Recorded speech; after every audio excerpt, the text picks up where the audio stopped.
Hello student, success coaching classes में आपका स्वागत है। यदि आप चैनल में पहली बार आए हैं तो चैनल को सब्सक्राइब कर ले और बेल आइकन को ऑल में प्रेस कर ले ताकि आने वाले सभी वीडियो को नोटिफिकेशन टाइम पर मिल जाए। आज हम डिस्कस करने वाले हैं क्लास 8 का साइंस का चैप्टर नंबर 1 कोशिका, जिसमें आपको मोस्ट इंपॉर्टेंट टॉप 20 MCQ बताने वाले हैं जो आपके लिए बोर्ड एग्जाम के लिए बहुत ही ज़्यादा इंपॉर्टेंट होने वाला है। तो चलिए हम लोग वीडियो को स्टार्ट करते हैं। देखिए, सबसे पहला क्वेश्चन जो आपका है कोशिका चैप्टर का है। तो कोशिका की खोज किसने किया? तो याद रखिएगा, कोशिका की खोज किसने किया? रॉबर्ट हुक ने किया। कब किया? तो 1665 ईस्वी में किया। ये बात को बिल्कुल नोट याद रखिएगा। आगे देखते हैं क्वेश्चन 2 क्या बोल रहा है। एक कोशिकीय जीव क्या है? एक कोशिकीय जीव एक ही प्रकार का कोशिका से मिलकर बना है, तो उसको कौन सा जीव है? तो याद रखिएगा, अमीबा हम लोग क्या बोलते हैं? एक कोशिकीय जीव बोलते हैं।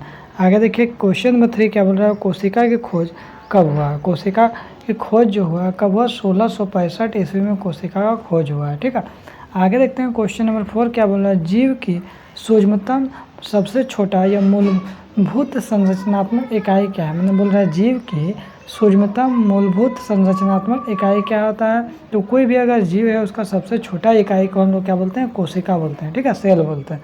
आगे देखते हैं क्वेश्चन नंबर 5 क्या बोल रहा है। केंद्रक को किस अभिरंजक द्वारा अभिरंजित किया जाता है? तो केंद्रक को किस अभिरंजक द्वारा अभिरंजित किया जाता है? तो याद रखिए स्ट्रेप्निन। ऑप्शन नंबर सी क्या हो जाएगा? बिल्कुल राइट आंसर हो जाएगा। आगे देखिए, जंतु कोशिका में क्या अनुपस्थित होता है? क्या अनुपस्थित?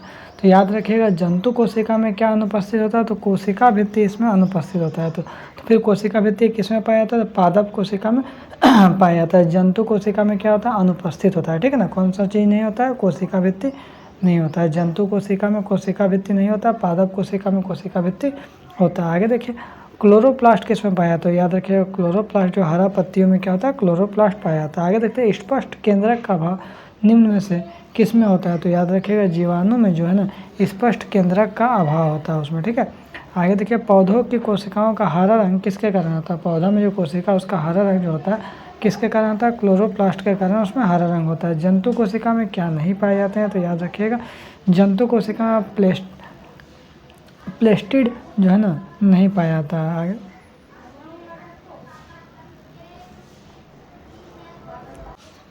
आगे देखते हैं क्वेश्चन नंबर 11 क्या बोल रहा है। सबसे छोटा एक कोशिकीय जीव कौन सा है? तो याद रखिएगा, माइक्रोप्लाज्मा जो है ना सबसे छोटा एक कोशिकीय जीव है। बहुत ही ज़्यादा इंपॉर्टेंट क्वेश्चन है। आगे देखिए यहाँ पर क्वेश्चन नंबर 12 क्या बोल रहा है। कौन कोशिका का ऊर्जा संयंत्र माना जाता है? ये भी मोस्ट इंपॉर्टेंट क्वेश्चन है। कौन कोशिका का ऊर्जा संयंत्र माना जाता है? तो याद रखिएगा, माइटोकॉन्ड्रिया इसका बिल्कुल राइट आंसर हो जाएगा। आगे हम लोग देखते हैं, जो कोशिका में गुणसूत्र कहाँ उपस्थित है? जो हमारा कोशिका है उसमें गुणसूत्र जो है कहाँ उपस्थित होता है? तो याद रखिए केंद्रक में उपस्थित होता है। कहाँ पे होता है? केंद्रक में उपस्थित होता है। आगे यदि हम लोग देखते हैं क्वेश्चन नंबर हमारा 14 क्या हो जाएगा। पादप कोशिका में क्या नहीं पाया जाता है? तो याद रखिएगा, पादप कोशिका में क्या नहीं पाया जाता है? तो याद रखिएगा, लाइसोसोम जो है पादप कोशिका में नहीं पाया जाता है।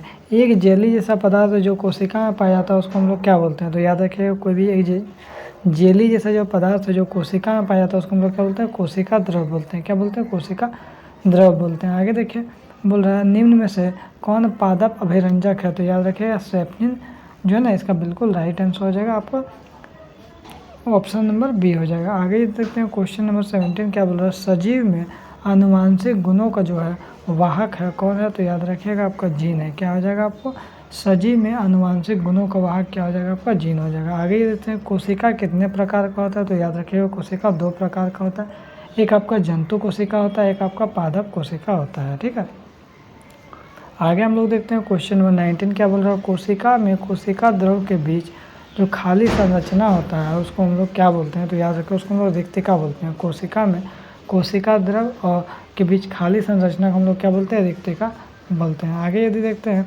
निम्न में से किसे कोशिकांग को आत्महत्या की थैली कहा जाता है? तो याद रखिएगा, लाइसोसोम को कोशिकांग का आत्महत्या की थैली कहा जाता है। तो इसमें टॉप 20 क्वेश्चन था। यदि आपको वीडियो अच्छा लगे तो लाइक करिएगा, शेयर करिएगा। अगर चैनल में नए हैं तो चैनल को सब्सक्राइब जरूर करिएगा। फिर मिलते हैं नेक्स्ट वीडियो में। Thank you so much.